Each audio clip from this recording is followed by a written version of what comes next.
Bismillahirrahmanirrahim. Assalamualaikum warahmatullahi wabarakatuh. Mata kuliah pada perkembangan peserta didik kelompok 1 yang beranggotakan 3 orang yaitu Nurlinda dengan NIM 520005, Nuadia Nurfadillah dengan NIM 520016 dan Jalil dengan NIM 520002, Prodi Pendidikan Matematika. Adapun materi yang kita ambil dari kelompok 1 yaitu karakteristik tahapan perkembangan peserta didik. Nah, ada beberapa aspek yaitu aspek kognitif, afektif, psikomotor, dan sosial. Menurut Desminta, kognitif adalah sebuah istilah yang digunakan oleh psikolog untuk menjelaskan semua aktivitas mental yang berhubungan dengan persepsi, pikiran, ingatan, dan pengolahan informasi yang memungkinkan seseorang memperoleh pengetahuan. Perkembangan kognitif. Perkembangan kognitif mengacu pada tahapan kemampuan seseorang anak dalam memperoleh makna dan pengetahuan dari pengalaman serta informasi yang ia dapatkan. Perkembangan kognitif meliputi proses mengingat, memecahkan masalah, dan juga pengambilan keputusan. Karakteristik tahap perkembangan kognitif ada 3, yaitu yang pertama, karakteristik tahap sensoris motoris, dan kedua, karakteristik tahap pra-operasional, dan yang ketiga yaitu karakteristik tahap operasional konkret. Pada tahap sensoris motoris ditandai dengan karakteristik menonjol sebagai berikut. 1. Segala tindakannya masih bersifat naluriah. 2. Aktivitas pengalaman didasarkan terutama pada pengalaman indera. Ketiga, individu baru mampu melihat dan meresap pengalaman, tetapi belum untuk mengkategorikan pengalaman itu. 4. Individu mulai belajar menangani objek-objek konkret melalui skema-skema sensoris motorisnya. Pada tahap operasional konkret ditandai dengan karakteristik menonjol bahwa segala sesuatu dipahami sebagaimana yang tampak saja atau sebagaimana kenyataan yang mereka alami. Jadi cara berpikir individu belum menangkap yang abstrak meskipun cara berpikirnya sudah nampak sistematis dan logis. Dalam memahami konsep, individu sangat terikat kepada proses mengalami sendiri. Artinya, mudah memahami konsep kalau pengertian konsep itu dapat diamati atau melakukan sesuatu yang berkaitan dengan konsep tersebut. Selanjutnya adalah perkembangan efektif.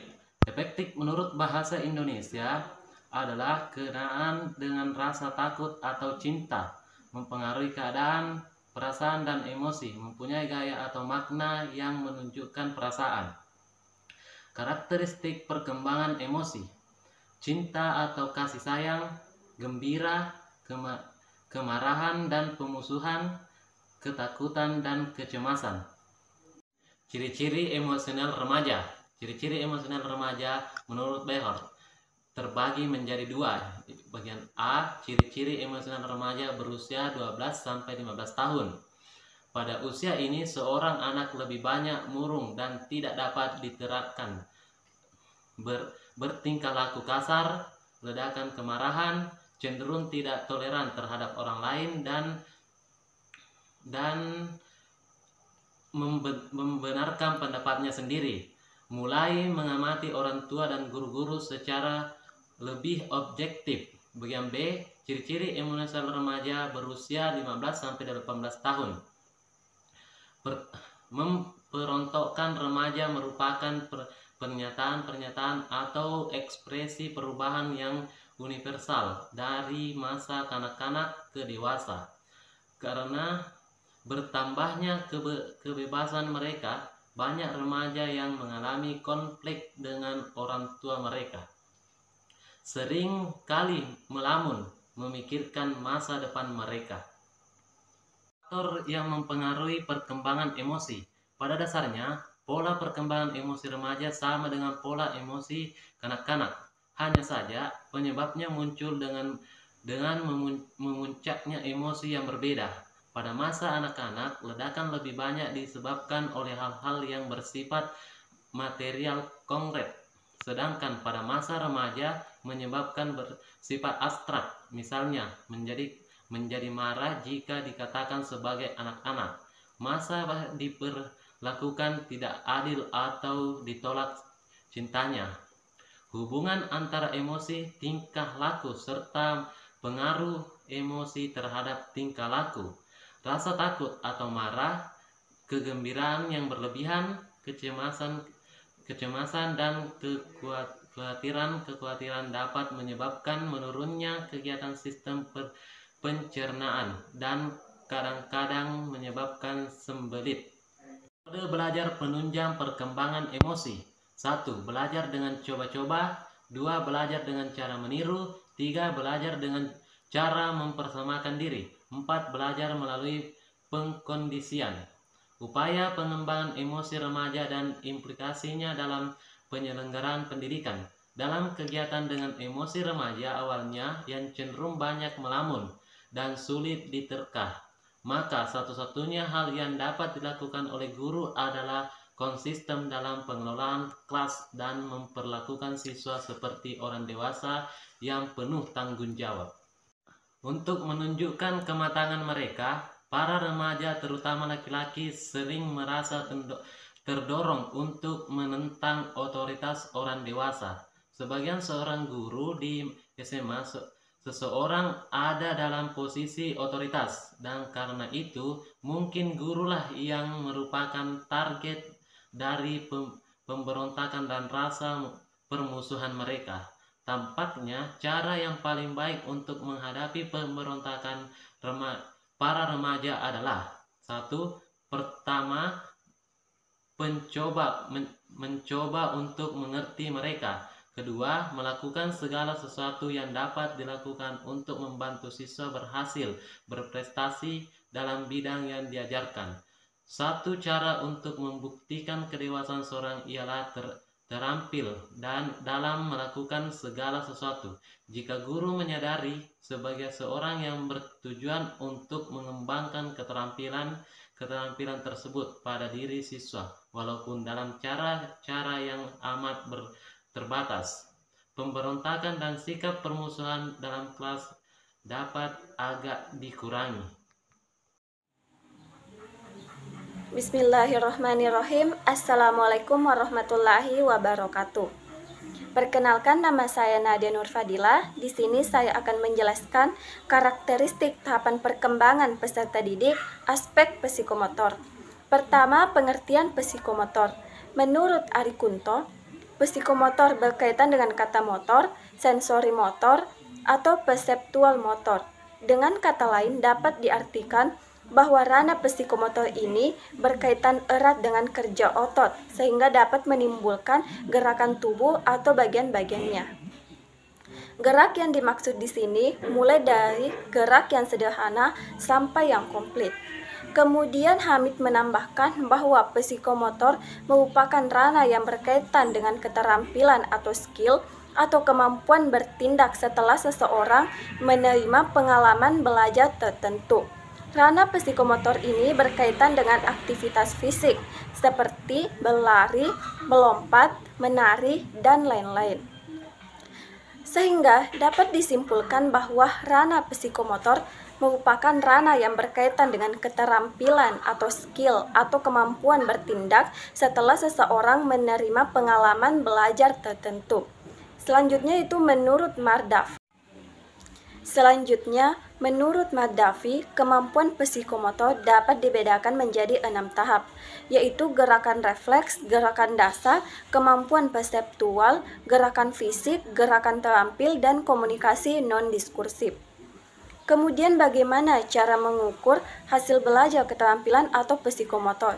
Yang pertama, melalui pengamatan langsung. Yang kedua, memberikan tes kepada peserta didik. Yang ketiga, beberapa waktu setelah pembelajaran selesai dan kelak dalam lingkungan kerjanya. Kemudian kita beralih ke hasil belajar psikomotor. Selanjutnya kita beralih ke hasil belajar psikomotor. Butler membagi hasil belajar psikomotor menjadi 3. Yang pertama, specific responding, yaitu peserta didik mampu merespon hal-hal yang bersifat fisik, dapat dilihat, didengar, atau diraba, atau melakukan keterampilan yang bersifat tunggal, seperti memegang raket.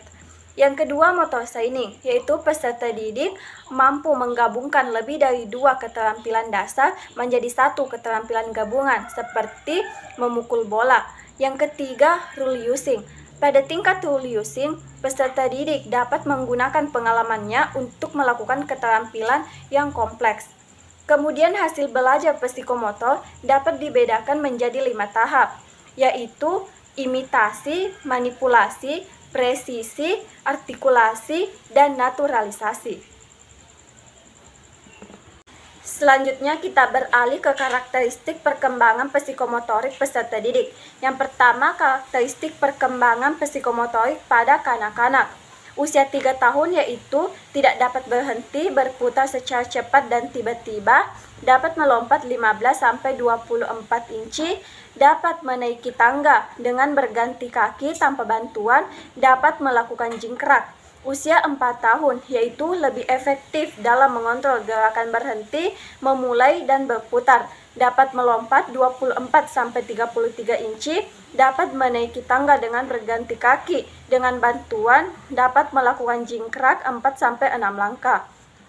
Kemudian usia 5 tahun, yaitu dapat melakukan gerakan start, berhenti, dan berputar secara efektif, dapat melompat 28-36 inci, dapat menuruni tangga dengan berganti kaki tanpa bantuan, dapat melakukan jingkrak dengan sangat mudah. Yang kedua yaitu karakteristik perkembangan psikomotorik pada anak, yaitu keterampilan menolong diri, keterampilan menolong orang lain, keterampilan sekolah, dan keterampilan bermain. Yang ketiga yaitu karakteristik perkembangan psikomotorik pada remaja. Pada masa ini laki-laki mengalami perkembangan psikomotorik yang lebih pesat dibanding perempuan. Kemampuan psikomotorik laki-laki lebih pesat dalam hal kekuatan, kelincahan, dan daya tahan. Secara umum, perkembangan psikomotorik pada perempuan berhenti setelah mengalami menstruasi. Oleh karena itu, kemampuan psikomotorik pada laki-laki lebih tinggi dibanding pada perempuan. Yang keempat yaitu karakteristik perkembangan psikomotorik pada masa dewasa. Pada usia dewasa, keterampilan dalam hal tertentu masih dapat ditingkatkan. Puncak dari perkembangan psikomotorik terjadi pada masa ini. Latihan merupakan hal penentu dalam perkembangan psikomotorik. Sekian yang dapat kami sampaikan. Wassalamualaikum warahmatullahi wabarakatuh. 1. Masa bayi. Hubungan sosial dimulai dengan tangisan pertama setelah lahir. Pada saat ini, kemampuan sosial bayi masih potensial, belum mampu mengkomunikasikan kebutuhannya, dan respon bayi direka-reka oleh ibunya. Dia memahami objek sekitarnya melalui sensoris dan aktivitas motorik atau gerakannya. Setelah dia mampu berjalan, dia dapat memanipulasi benda-benda. Mulailah dia memanipulasi objek-objek di luar dirinya. Pada tahapan tersebut, dia meniru tingkah laku orang lain. 2. Masa anak-anak awal dan anak prasekolah. Pada awal perkembangan anak, mereka lebih menjalin hubungan timbal balik dengan orang-orang yang mengasuhnya. Kepribadian orang terdekat akan mempengaruhi perkembangan baik sosial maupun emosional. Perkembangan sosial pada awalnya bersikap memusat pada diri atau egosentris dan sikap raja lingkungannya sekitar 3-5 tahun. 3. Masa kanak-kanak akhir. Karakteristik aspek sosial selama tahun-tahun sekolah dasar. Aspek sosial dan pemahaman dirinya juga meningkat. Mereka sering menjadikan kelompok-kelompok sosial sebagai acuan dan deskripsi diri mereka. Pemahaman diri anak SD juga mengacu pada perbandingan sosial. Pada saat ini, anak cenderung membedakan diri mereka dengan orang lain secara komparatif. Dan yang terakhir itu 4. Masa remaja. Masa ini ditandai dengan perubahan-perubahan kognisi sosial. Kognisi sosial ialah kemampuan berpikir secara kritis tentang isu-isu dalam hubungan sosial yang berguna untuk memahami orang lain dan menentukan bagaimana melakukan interaksi dengan mereka. Salah satu bagian penting dan perkembangan aspek kognisi sosial masa remaja ialah egosentris, yakni kecenderungan menerima dunia dan dirinya sendiri dari perspektif mereka sendiri dan perilaku menarik perhatian umum terjadi pada masa. Itulah tadi materi yang sempat kami paparkan dari kelompok 1. Lebih dan kurangnya mohon dimaafkan, semoga bermanfaat bagi teman-teman sekalian. Wabillahi taufiq wal hidayah. Wassalamualaikum warahmatullahi wabarakatuh.